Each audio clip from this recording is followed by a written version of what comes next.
Hey guys, Builder George here with another Chronicle Misadventures of Bertha.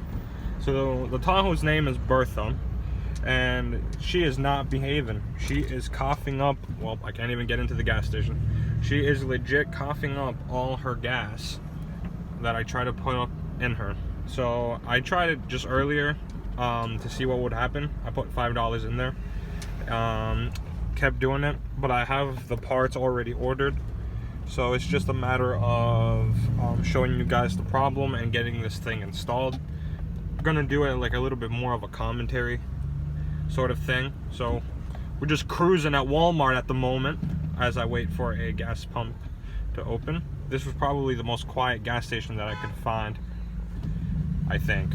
We'll just have to see. But I just want to show you guys the problem, because this is not, it just ain't cutting it. I can't do it anymore. I've submitted. I've coughed up to $60 for what I need to do, and that's going off with a prayer because I don't even have an engine code. All right, so let me show you guys. Okay, so I got everything set up. So this is basically what happens. Just look at this. We'll be putting gas into the car. Be acting like normal, right? Till it reaches like a certain spot. There you go. And I just coughed up some gas right there. So this is basically what I've been dealing with for like the past 2 weeks now, because I thought I was just gonna blow over, but no, this thing legit refuses to blow over. This is literally what happens. It takes a minute for it to cool out, but you guys can see like where the gas cap is, that it's wet. Let me take it out real quick. You guys can see where the wet mark is. So obviously the gas is pouring out. So I'm done with this. We're gonna head over to De Casa, and what kind of tools we're gonna be requiring to put in to use for the solenoid. So basically what I've gathered around this problem, it's either a charcoal canister or a solenoid. So this episode actually might be a part 1 or a part 2. We'll just have to find out. So I'm gonna head over to the house, and I'll see you guys in 1, 2, 3. And we're back to the house. So I got some of the tools ready. So let me show you guys the stuff that I already got. Yes, they're already open. I always check my stuff before I open it if they're any good. So GM made a updated part, which is an adapter with the new solenoid that I have. So this is what goes into the solenoid, and this is what adapts to my car's harness. I think every single one of these are needed if your car has this problem, because they did update the part. And then this box right over here is the solenoid. If I can get it up. So a solenoid is basically the EVAP system inside your car, and this is just one of them. But I'm very suspicious that this is what I need, and this is the one that is causing all my suffering. So this is the updated part right here, and that's the adapter. Everything is going to be linked down in the description down below for you guys, just to make life just a tad bit more easier. Also, let me put this to the side. Let me throw this box away. Okay. So first order of business, every car or every Tahoe has this cubby right here, and you're just gonna have to like pull it up, and it just pops off. Basically it's a, let me move everything, it's a hidden compartment for all the tools right here for you. So let me move this. So now, if you guys haven't noticed, this is all of our tools to get the spare tire off. Grab your guys' car key right here and go down here, and then twist to the right and then pull. This should pull out instantly. And then once I focus my camera in there, this is where you guys are going to put the spare tire tools to lower down the spare tire. So let me grab it up and prop the camera. So once you guys grab the spare tire tools, I went ahead and just disengaged it because I had to figure it out on my own as well. So basically, you guys are going to grab these square ends right here, grab an extender, and grab the tire wrench right here, and then you guys are gonna feed it through. It's gonna go all the way through. It's gonna take a little bit of fiddling once you guys get it in there. You see, mine already went in, and now it's locked into place, and you guys are gonna turn it counterclockwise. In my case, it's gonna be hitting the bumper, so I have to like take it out, and it's gonna be hitting the tire iron. But so here's me lowering down the tire. I still haven't realized that the tire iron is on the wrong way, but I still managed anyway to lower it down. Grab the tire towards you and just still lower it. It should be easier. That's the solenoid, and that's the plug right there. Grab the plug and move that bracket towards you, and then pull straight down. It should come off very easily. Then follow the metal bracket of the solenoid to that bolt that I'm pointing at right there. It's a 13mm bolt, and you're going to need a 13mm wrench, as it is a very tight spot. This is the bottom view of me about to wrench it. I just unwrenched it till it untightened, and just used my fingers to get it out completely. It was very easy, just the fact that I was just a little bit cramped down there. So if you follow the black piping from the hard black piping from the solenoid, it will lead to the charcoal canister. And I already undid this, as I couldn't really record myself doing or removing it. So it's that white piece right there. You're just gonna have to push it in forward or inwards, and then it should pop off. Just pull it out slowly and just take your time. Everything should come out perfectly. And I'm just moving the solenoid out just a little bit, so I can have a little bit more arm room. So following along the solenoid, this is a piece that is towards the filler neck. Don't be me and not wear protective eye gear, because so much dirt went into my eyes, it was ridiculous. But there's going to be 3 zip ties. Just cut those, and then it should come straight down. It's just a filler. I don't even know what the heck it was meant for, honestly. But here's a clip of me yanking the sole out of this solenoid. I'm in the most ridiculous spot, but I still got it out anyway.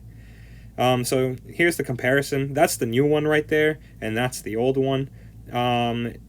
The only difference that I noticed is that styrofoam plastic tube right there has a cap on it, and the other one, which is the new and improved design, has a filter of some sort. I'm assuming that it's for fumes to evacuate out of the solenoid, but they're all basically the same.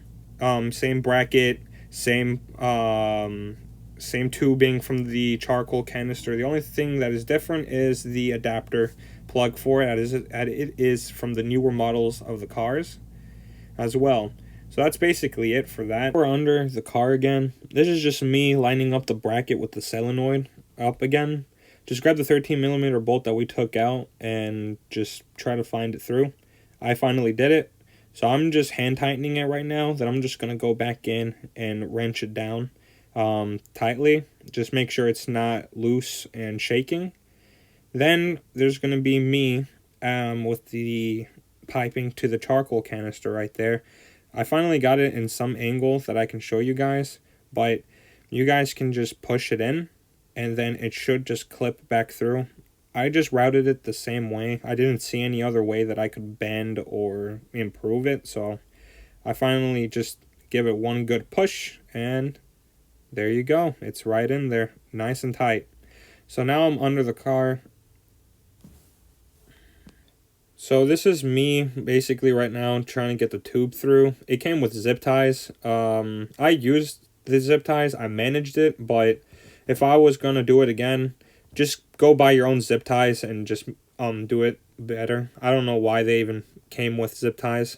Right now I'm just fixing the slack. I went after this video and got more zip ties just so I can make sure it's secure. But I suggest that you guys grab that tube with the filter and put it up at the highest position so nothing doesn't get into it. So I went ahead and grabbed my adapter. The 2 red ones, or 2 connectors, they connect together. That's because of the old harness on these cars. And then that's the new one right there. I'm going to be plugging it in. Once you guys plug it in, push that red tab inwards and that will lock it into place.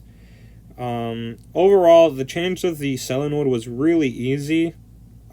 Just had to understand where some things went, and if I wasn't crammed in there, it would have been especially more easy. But you got to do what you got to do to save $1. So it has a metal clip on the connector as well, and that's just to prevent it from moving around.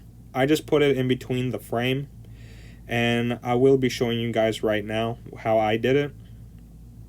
So there you guys go. That's the clip right there. And now that I'm done, I'm going to flip over into my car now. So I'll see you guys there. We have now made it to the gas station. So now it's just a matter of when this poor soul... Oh, I just got juked. This guy. Unreal levels of juking.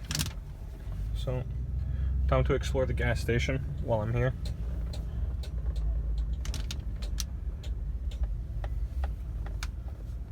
Let's see which gas pump we can go. Oh, we have a taker. We have found one. Alright. We are here. So, put it in park, turn off the engine, grab the debit, and let's see what's popping.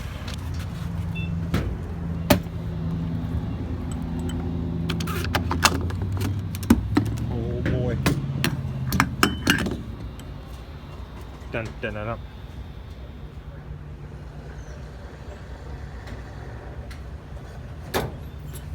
Whoa.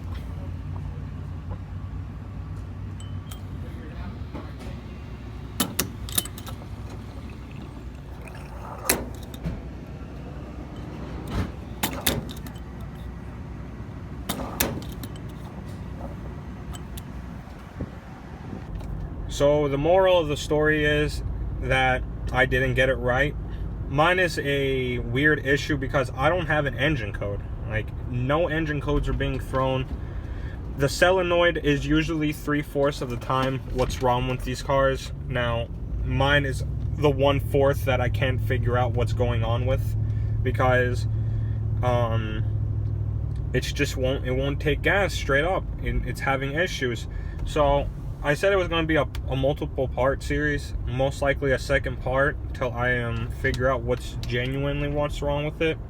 I just went with what the web was saying, and it seemed like that could have been the issue, but I guess it's not. If you guys liked the video, drop a like. If you guys didn't, drop a dislike. Any questions down below, drop them down in the comment section. I'll try to help you out as much as I can and explain my experience if you guys having issues. The only thing that I had an issue with was the white piece that was connected to the charcoal canister. That was honestly the worst time of my life. Like, that was really hard to get off, but I got it off. But I look at it in the positive. I ruled out one part of the car, and we took out the old solenoid that it had, and we put in the new updated one.